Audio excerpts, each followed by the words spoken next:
Chinese beef with egg এই রেসিপিটা খেতে খুবই মজাদার। তো আজকে আমি তোমাদের সাথে এই রেসিপিটা শেয়ার করব। হাই গাইস, আসসালামু আলাইকুম, welcome back to my channel. কেমন আছো তোমরা সবাই? আশা করছি ভালো আছো। আল্লাহর রহমতে আমি অনেক ভালো আছি। তো guys, Chinese beef with egg তৈরি করার জন্য এখানে আমি নিয়ে নিছি মাংস, গরুর মাংস। আর এই মাংসটাকে ছোট ছোট টুকরো করে তারপরে কিন্তু আমি কেটে নিছি। তোমাদের পছন্দ অনুযায়ী কিন্তু তোমরা কেটে নিতে পারো। তো ভিডিওটি ফার্স্ট থেকে লাস্ট পর্যন্ত দেখতে থাকো, আশা করছি ভালো লাগবে। আর ভালো লাগলে প্লিজ একটি লাইক আর একটি সাবস্ক্রাইব করে পাশে থাকবে। তো মাংসগুলো এখানে আমি দিয়ে দিচ্ছি স্বাদ মতো লবণ। আর লবণটা দেওয়ার পরে এখানে আমি অ্যাড করে দিচ্ছি আদা রসুনের পেস্ট। আর আদা রসুনের পেস্টটা দেওয়ার পরে এখানে আমি ঝাল হওয়ার জন্য দিয়ে দিচ্ছি সাদা গোলমরিচের গুঁড়ো। তোমরা চাইলে ঝালটা স্কিপ করতে পারো। তারপরে কিন্তু এখানে আমি অ্যাড করে দিচ্ছি লেবুর রস। আর এই লেবুর রসটা দিলে কিন্তু এই রেসিপিটি খেতে খুবই দুর্দান্ত লাগে। তো সবগুলো উপকরণ দেওয়ার পরে কিন্তু ভালো করে আমি মাংসটাকে ম্যারিনেট করে নেব। আর ম্যারিনেট করে নিলে অনেকটা ভালো হয়। তো 5 মিনিটের জন্য কিন্তু রেস্টে রেখে দেব ম্যারিনেট করার পরে। তো দেখো, আমি কিন্তু মাংসগুলোকে ভালো করে মেখে নিচ্ছি। আর মাখানোর পরে কিন্তু আমি 5 মিনিট পরে আসছি। দেখো, মাংসগুলো কিন্তু অনেকটাই শুকনো শুকনো হয়ে গেছে। তো এই পর্যায়ে এসে একটা তাওয়ায় আমি তেল বসায় দিছি। আর তেলের মধ্যেই কিন্তু এই মাংসগুলোকে দিয়ে দিব। দিয়ে তারপরে কিন্তু আমি মাংসগুলোকে ভেজে নেব। তো একেবারে বারবিকিউর মতো করে তারপরে কিন্তু এই মাংসগুলোকে ভেজে নিতে হবে। তো তোমরা চাইলে কিন্তু আরও মশলা অ্যাড করতে পারো। তো এভাবে সাধারণভাবেই কিন্তু এই রেসিপিটা অনেক খেতে ভালো লাগে। তো উল্টিয়ে পাল্টিয়ে নেড়ে চেড়ে তারপরে কিন্তু আমি মাংসটাকে ভেজে নিচ্ছি, দেখতেই পাচ্ছ।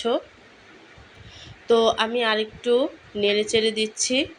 তো এভাবে করে অনবরত নেড়ে চেড়ে তারপরে কিন্তু মাংসটাকে আমি একেবারে তেলের সাথে ভেজে নেব। আর তেলের সাথে ভাজতে ভাজতে দেখবে একসময় কালার চেঞ্জ হয়ে গেছে। তো দেখতেই পাচ্ছ কালারটা কিন্তু অনেকটা চেঞ্জ হয়ে গেছে। আর মাংসগুলো কিন্তু অনেকটা ভাজা ভাজা হয়ে তেল বের হয়ে গেছে, দেখতেই পাচ্ছ। তো আমি আরেকটু নেড়ে চেড়ে নেব আর মাংসটাকে আরেকটু ভাজা ভাজা করে নেব। তো দেখো, মাংসটা কিন্তু একেবারেই লেগে লেগে গেছে, তার মানে মাংসটা কিন্তু একেবারেই ভাজা ভাজা হয়ে গেছে। আর ঝাঁঝালো একটা ভাব চলে আসছে। তো এই পর্যায়ে এসে এক সাইডে রেখে এখানে কিন্তু আমি কর্নফ্লাওয়ার নিয়ে নিছি আর দিয়ে দিচ্ছি সামান্য একটু পানি। তো পানি দিয়ে কর্নফ্লাওয়ারটাকে কিন্তু অনবরত নেড়ে চেড়ে আমি মিশিয়ে নেব। তো দেখো, কর্নফ্লাওয়ারটা কিন্তু নাড়তে চাড়তে একেবারেই কিন্তু মিশে গেছে আর একটা মিশ্রণ তৈরি হয়ে গেছে।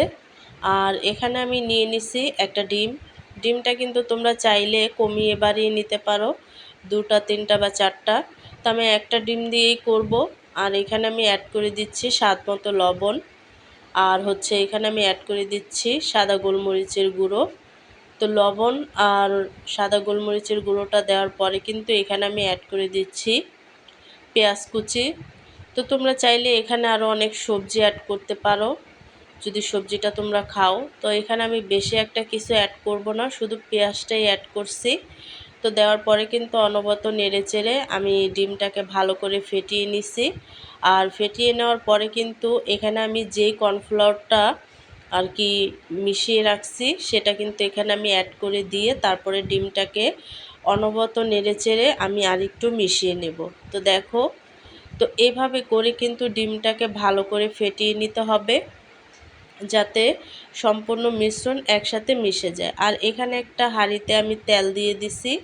আর এখানে আমি সম্পূর্ণ ডিমটা কিন্তু অ্যাড করে দেব। তো এই পর্যায়ে কিন্তু চুলার জালটা একেবারেই লো আঁচে থাকবে। বেশি একটা আর কি জালটা বেশি একটা দেওয়া যাবে না, তাতে দেখা গেছে নিচে পোড়া লেগে যেতে পারে। তো হালকা আঁচেই কিন্তু আমি রেসিপিটা করে নেব। তো তারপরে কিন্তু এখানে আমি অ্যাড করে দিচ্ছি কাঁচামরিচ কুচি। তো তোমরা চাইলে এখানে আরও অনেক ঝাল অ্যাড করতে পারো। তো আমি কাঁচামরিচ কুচিটা অ্যাড করে দিছি। তো দেওয়ার পরে কিন্তু এখানে আমি যেই মাংসগুলো ভেজে রাখছিলাম সেই ভাজা মাংসগুলো কিন্তু এক এক করে আমি এই ডিমের মিশ্রণের উপরে অ্যাড করে দেব। তো দেখো, তো এভাবে করে সম্পূর্ণ মাংসটা আমি এখানে অ্যাড করে দেব। আর দেখো, আমি 2 মিনিটের জন্য ঢেকে রাখছিলাম যাতে এই ডিমটা ভালো করে সিদ্ধ হয় আর মাংসটাও যাতে একটু ভালোভাবে বসে যায়। তো দেখো, রেসিপিটা কিন্তু একেবারেই হয়ে গেছে। খুবই মজাদার একটা রেসিপি। আর এই রেসিপিটা তৈরি করতে তেমন একটা সময় লাগে না। হাতের কাছে যে কোনো ডিম আর মাংস থাকলেই কিন্তু এই চাইনিজ রেসিপিটা বাচ্চাদেরকে আর কি তৈরি করে দেওয়া যায়, আর বাচ্চারাও কিন্তু খুব খুশি হয়ে খেয়ে নেয়। তো দেখো, আমি কিন্তু ছোট ছোট টুকরো করে নিছি। তো এইভাবে করেই কিন্তু টুকরো করে নিতে হবে। তো এই রেসিপিটা যেহেতু সাদা ভাত বা পোলাও, পরোটা, রুটি বা পাউরুটি যে কোনো কিছুর সাথেই কিন্তু এই রেসিপিটা খাওয়া যায়, তার জন্য কিন্তু আমি পাউরুটি দিয়ে তারপরে কিন্তু এই রেসিপিটা পরিবেশন করে নিছি। আর পাউরুটি দিয়ে খেতেও কিন্তু এই রেসিপিটা দুর্দান্ত লাগে, যেহেতু বিফ আছে সাথে। তো এই মজাদার রেসিপিটা কিন্তু তোমরাও করে খেতে পারো খুব কম সময়ের মধ্যে।